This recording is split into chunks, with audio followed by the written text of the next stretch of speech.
اور جو اپنی بیویوں کے ساتھ بہترین سلوک کرتا ہے وہ کامل ایمان والا ہے. اور ایک حدیث میں رسول پاک فرماتے خیرکم خیرکم لأہلہ انا خیرکم لأہلہ. نبی صلی اللہ علیہ وسلم فرماتے کہ تم میں سے بہترین وہ لوگ ہیں جو اپنے گھر والوں سے بہترین سلوک کرتے ہیں اور میں اس کائنات میں سب سے بہترین سلوک کرنے والا ہوں. یعنی اللہ تعالیٰ نے ہم سب کو اپنے اپنے گھروں کو خوبصورت بنانے کے لیے پہلا جو ارشاد فرمایا ہے آغاز جس سے ہوتا ہے وہ احسن معاشرت ہے کہ اپنے گھر والوں سے اچھا سلوک کیا جائے. اچھے سلوک میں یہ بات بھی آتی ہے کہ اپنی بیوی کے والدین کو برا بھلا نہ کہا جائے, گالی گلوچ نہ دی جائے, اس کے بڑوں کا احترام کیا جائے, اس کو عزت سے اپنے گھر میں رکھا جائے. ایسی عورت جو ہے وہ اپنے شوہر کے بڑوں کا احترام کرے اور اپنے شوہر کی تعظیم کرے. اور نبی صلی اللہ علیہ وسلم نے ایک حدیث میں ارشاد ہوتا ہے کہ آپ نے فرمایا کہ بہترین عورت وہ ہے کہ جس کو اس کا شوہر دیکھے تو دیکھ کر خوش ہو جائے. یہ خوش تبھی ہوگا جب اچھا سلوک کرنے والی ہوگی. یعنی عورت کی طرف سے بھی ہے کہ عورت بھی اپنے شوہر کے ساتھ اچھا سلوک رکھے, بدخلقی کا مظاہرہ نہ کرے, اس کی عزت کا خیال رکھے, اس کی چوکھٹ کی حفاظت کرے, اپنی عزت کا خیال رکھے, شرم و حیا کے مطابق زندگی گزارے. نبی کریم علیہ الصلوۃ والسلام ارشاد فرماتے ہیں کہ جب کوئی عورت اپنے شوہر کو تنگ کرتی ہے, پریشان کرتی ہے, تو قالت زوجتہ من الحور العین, تو جنت کی حوروں میں سے وہ حور جو مرد کو جنت میں جانے کے بعد ملے گی, آج وہ اس دنیا کو دیکھ رہی ہے. نبی صلی اللہ علیہ وسلم فرماتے ہیں کہ جب کوئی عورت اپنے شوہر کو تنگ کرتی ہے تو وہ جنت میں دیکھتی ہے یہ کیا کر رہی ہے. اس کی نظر ایسی اللہ نے بنائی ہے, اس کی گفتگو سنتی ہے کہ کس انداز میں باتیں کر رہی ہے, اور کہتی ہے قاتلک اللہ, اللہ تجھے ہلاک کرے, فإنہ عندک, یہ تیرے پاس ہے اور کچھ دیر کے لیے تیرے پاس ہے, اس لیے پھر ہمارے پاس آ جانا, اس کی خدمت کر لے تاکہ تو بھی ساتھ جنت میں آ جائے. اگر عورت کو اللہ تعالیٰ نے نبی صلی اللہ علیہ وسلم کے ذریعے تعلیم فرمائی ہے تو مرد کو بھی قرآن مجید اور حدیث کے حوالے سے تعلیم فرمائی ہے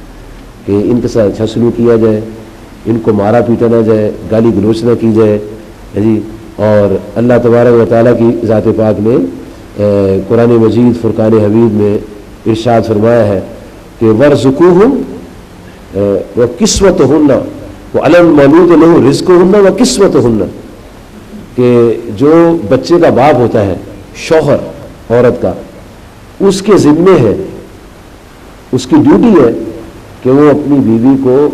کھانے کا بھی سامان مہیا کرے اور کپڑے پہننے کے لیے بھی اس کو مہیا کرے. یہ اللہ تعالیٰ کی طرف سے ڈیوٹی لگائی گئی ہے. اور یہ بنیادی باتیں جو ہیں یہ نبی صلی اللہ علیہ وسلم کی ذات پاک نے ارشاد فرمائی ہیں تاکہ ہمارے گھروں کا ماحول جو ہے وہ خوبصورت ہو جائے. عورت کو نبی صلی اللہ علیہ وسلم کی تعلیمات کے مطابق بنیادی طور پر جو کام کرنے والے ہیں, نمبر 1 شوہر کی اطاعت کرے, نمبر 2 اولاد کی صحیح تربیت کرے, نمبر 3 دروازے کی نگہبانی کرے, نمبر 4 اپنے جائز مطالبات آسان طریقے سے پیش کرے. یہ چھوٹا سا یونٹ ہے, میاں بیوی کا چھوٹا سا یونٹ ہے. اس یونٹ کی کامیابی اور خوبصورتی اسی وقت ہے کہ جب اس یونٹ کے دونوں افراد ایک دوسرے کا دھیان رکھیں گے, ایک دوسرے کے وقار کا خیال رکھیں گے, ایک دوسرے کی عزت کریں گے. نبی صلی اللہ علیہ وآلہ وسلم آپ نے اپنے عمل کے ساتھ ایک نمونہ پیش کرتے ہوئے, نبی کریم صلی اللہ علیہ وسلم جب اپنے آستان مقدسہ میں تشریف لاتے تھے تو سب سے پہلے کیا کام کرتے تھے؟ سب سے پہلے السلام علیکم ورحمۃ اللہ وبرکاتہ فرماتے تھے. یہ آپ نے ہمیں تعلیم دینے کے لیے ایک نمونہ پیش فرمایا اور آپ یہ سن کر حیران ہوں گے کہ نبی صلی اللہ علیہ وسلم آستانہ مبارکہ میں تشریف لائے تو آپ کی زوجہ مطہرہ سو رہی تھی، تو آپ نے اپنے معمول میں فرق نہیں آنے دیا، آپ نے ان کے قریب جا کر آہستہ سے فرما دیا السلام علیکم ورحمۃ اللہ وبرکاتہ، یعنی ام المومنین سو رہی ہے پھر بھی آقا علیہ الصلوۃ والسلام نے سلام فرمایا۔ اب ہم آپ سبھی سے اندازہ لگا لیں کہ جب زوجہ کو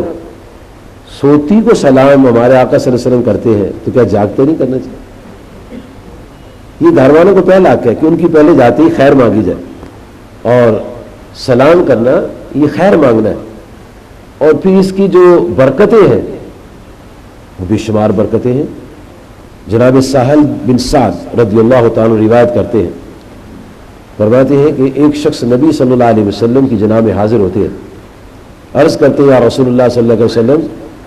میں مقروض ہوں، محتاج ہوں، پریشان ہوں، میری دعا فرمائے۔ وہ لوگ نماز پڑھتے تھے، اس دور میں جو نماز نہیں پڑھتا تھا یا منافق سمجھا جاتا یا کافر سمجھا جاتا تھا، کہ آقا علیہ السلام نے فرمایا کہ نماز مومن کافر میں فرق کرتی ہے، اور آپ فرمایا کرتے تھے عشاء فجر کی نماز منافقوں کے لیے بھاری ہے، اور کوئی مومن نماز نہیں چھوڑتا تھا، یہ نمازیں وہ پڑھتے تھے۔ تو آپ نے اس کو نسخہ دیا کہ پریشان حال ہے، مقروض ہے، تنگ دست ہے، فرمایا کہ تم ایسے کیا کرو جب اپنے گھر جایا کرو نا تو گھر میں داخل ہوتے ہی گھر والوں کو سلام کیا کرو،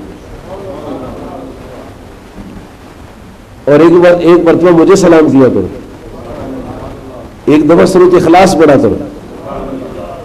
اللہ تعالیٰ تیرے سارے قرضے ختم کر دے۔ گھر کی بھلائی، گھر کی خیر، گھر کے لیے رحمت، گھر کے لیے برکتیں، اس کا آغاز آقا صلی اللہ علیہ وسلم کروا رہے ہیں کہ تم ایسے گھر میں داخل ہوا کرو۔ انہوں نے ایسے ہی کرنا شروع کر دیا، جتنی مرتبہ جاتے ہر مرتبہ سلام کرتے۔ ہم یہ سمجھتے ہیں شاید ایک دفعہ گھر میں سلام کر لیے کافی ہے، ہمارے آقا صلی اللہ علیہ وسلم تو فرماتے ہیں کہ دو آدمی جا رہے ہو نا اور راستے میں درخت آ جائے، بڑے سے تنے والا درخت آ جائے، اور ایک ادھر ہو جائے ایک ادھر ہو جائے، دائیں بائیں، اور چند لمحات کے لیے دونوں جانے والے آنکھوں سے اوجھل ہو جائے، پھر جب دونوں کا آمنا سامنا پھر ایک دوسرے کو سلام کرے۔ اب غور فرمائے کہ جب ایک ہی جگہ جانے والے چند لمحات کے لیے اوجھل ہوتے ہیں دوسرے سے پھر سلام کیا جاتا ہے، تو گھر میں تو کئی دفعہ اوجھل ہوتے ہیں، کئی دیواریں حائل ہو جاتی ہیں۔ نبی محترم کریم آقا صلی اللہ علیہ وسلم نے فرمایا کہ تم یہ کام کیا کرو، اللہ تعالیٰ تیرے گھر میں برکت فرمائے گا۔ تو پھر صحابہ نے دیکھا، جناب سہل بن سعد جو راوی ہیں وہ فرماتے ہیں کہ ہم نے اپنی آنکھوں سے دیکھا، وہ محتاج تھا، مقروض تھا، لیکن اتنی اس پر اللہ کی رحمت برسی، اس کے قرضے ختم ہو گئے، پھر وہ اپنی جھولی میں درم و دینار ڈال کے اپنے رشتے داروں کو، غریبوں کو تقسیم کیا تھا۔ تو گھر والوں کا جو پہلا حق ہے وہ یہ ہے کہ ان کو سلام کیا جائے، اور سلام کرنے میں کوئی کسی کی عزت میں نقص اور فرق نہیں آتا، بلکہ عزت بڑھتی ہے، شان بڑھتی ہے، گھر میں رحمت بڑھتی ہے، اور پھر بچوں کا ماحول بھی بہترین ہو جاتا ہے۔ جب بچوں کو پتہ چلے گا کہ ہمارے ابا جی گھر میں آتی ہے السلام علیکم ورحمۃ اللہ کرتے ہیں، اور ہماری اماں جی وعلیکم السلام ورحمۃ اللہ کہتی ہیں، تو ان کے اندر بھی ایک محبت کی جذبات جو ہے وہ تخلیق کریں گے، اللہ تعالیٰ کی طرف سے مہربانی ہوگی۔ تو پہلا حق یہ ہے کہ نبی صلی اللہ علیہ وسلم خود ایسے کرتے تھے کہ گھر میں داخل ہو کر سلام فرماتے تھے، اور پھر نبی علیہ الصلوۃ والسلام اپنے گھر والوں کے ساتھ کام کاج بھی کیا کرتے تھے۔